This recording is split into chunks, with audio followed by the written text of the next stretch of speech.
चलो आज स्त्री जनन तंत्र विषय आलोचना करबा एवं एहार अवस्थिति और विभिन्न अंश विषय जानिबा।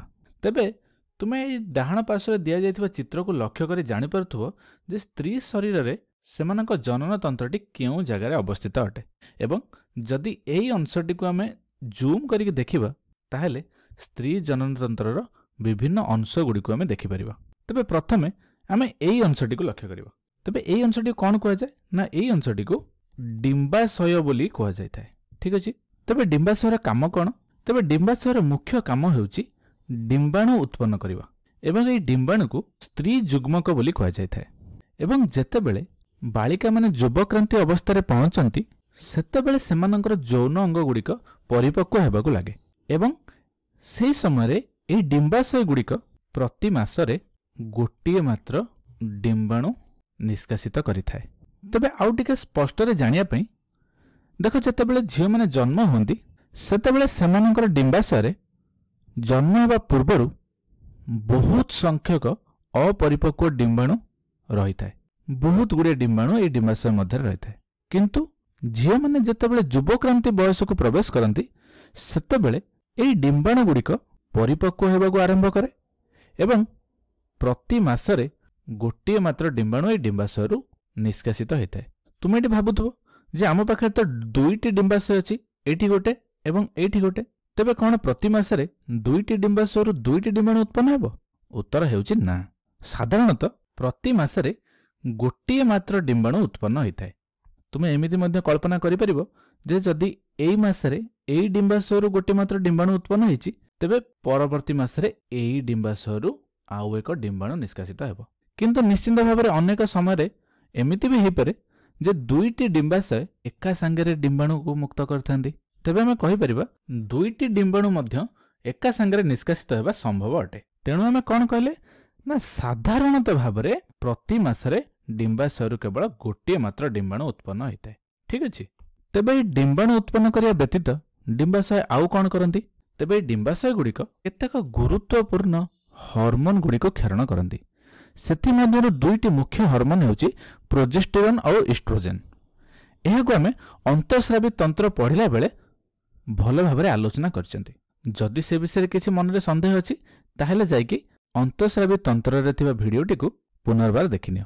साधारणतः भाबरे जदि आमे कहबा जेउ हार्मोन गुड़िक एटू क्षरण होइताय सेगुड़िक स्त्री मानकर गौणलिंगीय लक्षण को विकसित करिबारे सहाय्य करे। तेबे गौणलिंगीय लक्षण कौन?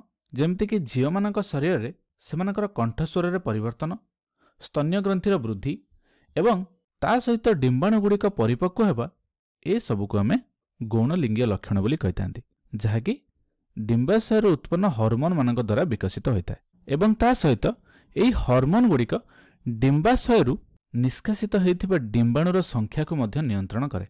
ठीक अछि। तेबे चलो आमे एठी भाबिबा जे एई डिंबाशयरु एक परिपक्व डिंबाणुटी मुक्त होइछि। ठीक अछि। तेबे एई डिंबाणुटी केउठी को जिवो?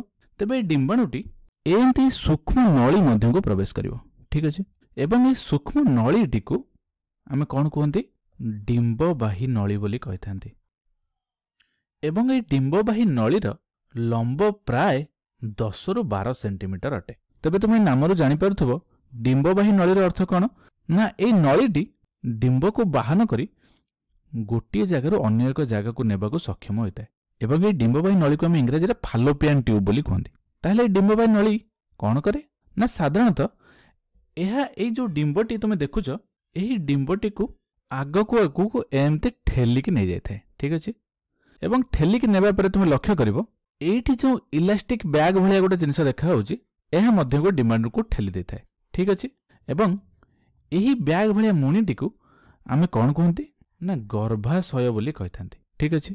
गर्भाशय गुड़िक साधारणतः भाव फंपा अटंती एवं गर्भावस्था समय शिशुटी एहा मध्य वृद्धि पाई थाए। यह तुमर उदर गह्वरर निम्न भागरे ठीक मूत्राशयर पछपार्श्व को थाए एवं यार लंब प्राय 7.5 सेंटीमीटर एवं ओसार प्राय 5 सेंटीमीटर अटे। एवं ठीक ए गर्भाशयर तल भाग को तुम लक्ष्य कर पारथुबो एठी गोटे ओपनिंग देखि पारथुबो बा खोला अंशटे देखि पारथुबो एवं एई अंशटी को आमे जरायु ग्रीवा बोली कहिथांती। ठीक अछि। जहाको इंग्रजी रे में सर्भिक्स बोली कहंती। तेबे एई वीडियो रे आमे स्त्री जनन तंत्रर विभिन्न मुख्य अंश विषय आलोचना कले। तेबे अन्य एक भिडियो रे एही डिंबाणुर समायन किपरि होता है एवं जदि समायन न हुए ताहले डिंबाणुर कौन हुए एवं समायनर परवर्ती घटना विषय आमे विस्तृत भाव आलोचना करिबा।